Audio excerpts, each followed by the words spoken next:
special feeling at Oldsmobile.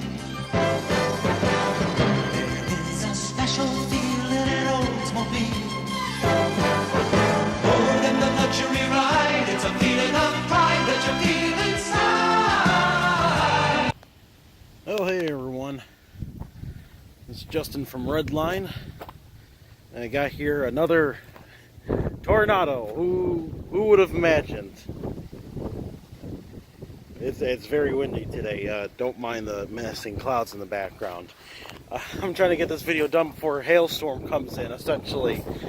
I picked this car up out of, what was it? Eaton, Michigan, where they make the Eaton Superchargers, which I wish they put on these cars. And, yeah, I mean, this car, it's fairly clean for what it is. A grasshopper just jumped on it. That was weird. Yeah, this car is really clean for what it is. I'll throw a couple pictures up as I'm talking here that I took when I first got this thing, because I didn't want to be weird and film this guy, you know. But anyways, I picked this up out of Eaton, Michigan. Drove, trailered it back home. This thing was sitting for almost 3 years out in the field. This is like my barn find right here, because this is everything I wanted in a Toronado. It's black on black with no sunroof and no Vic. Even though the Vic is cool, it's troublesome, and I think in the future it'll start getting harder and harder to find them. So this car came with one set of keys. It smells horribly in here of mouse crap. But yeah, I vacuumed the seats. That was the first thing I did. I vacuumed the carpet to a certain extent, but it needs a deep cleaning. Especially, I need to take both seats out. Here, I'll go ahead and start up the car here, or at least turn it on. I think the battery's dead. Well, apparently this thing has a huge draw on it, so the battery's completely dead. And I don't have any jumper cables with me, so I'll just tell you the details. So this car had 115,000 miles on it, very low. The only new part I've put onto this is the mass sensor, because the old one was crap and would run horribly. Threw that on there, car runs like a top. Well, I'd show you if I could. It had a brand new battery in there, but looks like it already went dead, so I'm gonna have to figure out where it's drawing power from, but that should be simple enough. It's got the typical 3.8 liter V6, or the 3800, whatever you would want to call it. Someone painted the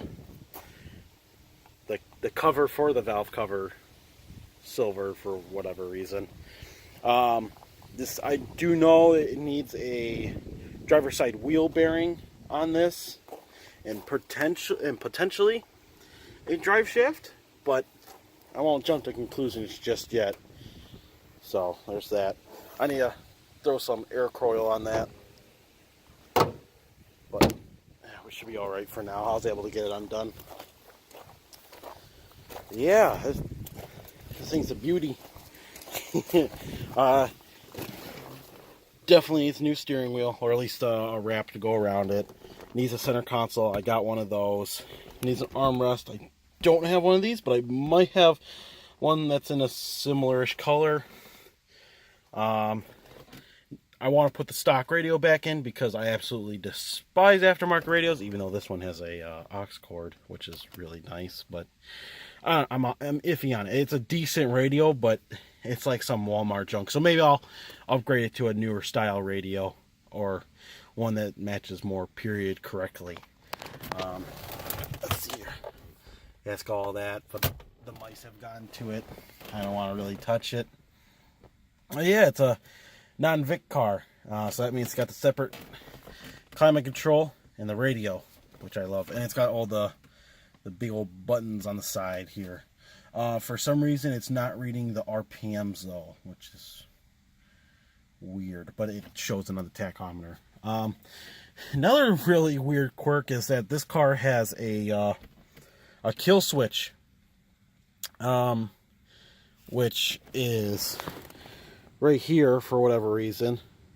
I think maybe that's why they put it in, is because it had such a big draw on this car. And then the other thing is that they put a push start button on this. Yay. At least it's got a relay, or a fuse I should say. So if it doesn't work, it won't explode and catch on fire. But you need the key and the ignition and everything like that. So it's not like you could just press the button and go. But yeah, that's pretty much it on this. I don't know really what else to show on these cars that I haven't shown before on the channel. Back seats are nice. I just gotta vacuum it out. Paint on the roof is pretty bad. Same thing with the hood and the trunk. That's the thing. I think for the trunk, there's a 92. That's the same year as this one. This is a 92 as well. It has the same exact trunk, so I might just pull that out of the from the other car and put it on here. It's got way nicer paint. I guess a couple of details about the 1992 Oldsmobile Toronado is that the 92 was the one with the biggest brakes, and it had, you know, the biggest rotors and calipers and everything, so it stopped very well. It also did not have the Tevis Mark II system. It used a regular traditional vacuum system that GM put on all their cars during this time. So that's very nice to have. This car does have some rust. It's got some bubbling there, and on this side it's got some down here, and then a little bit on the door here, but it's really not that bad. My goal with this is, well, figure out where that drain is, replace the wheel bearing on the driver's side, and then drive it during the winter. Drive it like it was supposed to be driven. You know, that's what I want to do with it. It doesn't have fog lights or anything. They both got smashed out, of course. So I don't know what I'm going to put there. Maybe I'll put delete plates. Maybe I'll do a video on that, if you can hear me over this wind. So yeah, that's pretty much it for that. We'll go on to the 87 Toronado, because I sort of want to do this video as a whole update for my fleet of cars. First off is, besides the 87 here, which is being covered in spider webs, my 91, the gold Toronado, it's going to be down for a while. That's why I haven't made a video on it. The fuel pump has gone out on it, and I really don't have the money right now to replace it. Not until next week, at least. So I won't be making a video on that for at least a week. But I got these other two hoopties. I think that's what I'll call these, my hoopty fleet. No, wait. Movie's Garage already uses that. What's something something that goes along with Justin? Justin's Jalopies. There we go. I'll probably put a poll of that on Instagram or something. See if people like that name. They probably won't, though. And I just locked the door even more. Okay. Let's try it again. There we go. What if this thing will start up? I'm going to cry if it does. This thing's been sitting for probably a month. Fortunately, it's got a flat back tire. So, but I have a special plan for the wheels for these cars. That light still comes on. Oh my god, it still has, still starts right up. This thing is, proven to be really, really, trustworthy just by how it starts up every single freaking time. So, there's that. I'm not sure if I ever, shown the engine on this before. Well, I guess you'll get to see now what a 500,000-mile engine looks like. Let's see here. Where was the... There it is. Oh, this hood's heavy. There we go. Yep. It's a freaking Redline engine. Look how small that battery is too. Yeah, it's got some rust problems though. There's rust everywhere. Both sides here. That right there, which I actually have the piece for. Ooh, that's actually rotted through.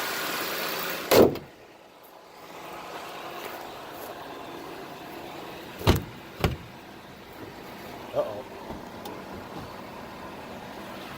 I'm probably going to have to put the camera down to shut this hood. It's just... nothing ever goes right apparently around here. Okay, now that I shut it, still a really quiet car. It just amazes me on how many freaking miles this thing has. This tire still holds air. I got a couple parts for it. I got a fender and some taillights and hood struts that were sent to me from Rock Auto that don't work, of course. So yeah, there's a thing. But yeah, this tire's completely deflated. My fault entirely because I accidentally ran over this shield right here, which is being taken over by weeds. So yeah, so I did that. That's my bad. Still can't believe it. I need to fix the clip on this window here. I do have it. I just can't remember where I put it. But yeah, this thing still starts and runs. Can't believe that. Yeah. So yeah, I'll even be driving this during the winter at some point. Because I plan to put my 91 Gold Toronado into storage. So maybe either this one or my 91 will take its place at some point. So yeah, that's pretty much the update.